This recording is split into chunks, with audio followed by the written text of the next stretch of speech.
President Obama is now on his way to San Bernardino, and he will meet with the families of the 14 victims of the shooting there. Before departing, though, he spoke to the press for the last time this year. And as CBS 2's political reporter Marcia Kramer reports, the president says that he has a lot on his agenda for his last year in office. In 2016, I'm going to leave it out all on the field.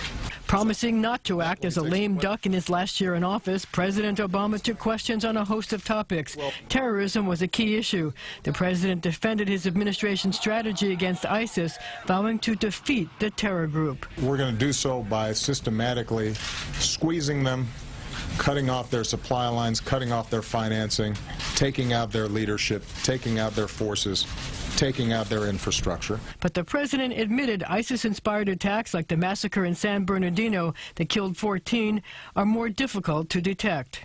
We're going to have to recognize that no government is going to have the capacity to read every single person's text or emails or social media. The president touched on initial reports that the San Bernardino suspects made public social media posts about their plot. The FBI now says those messages were private.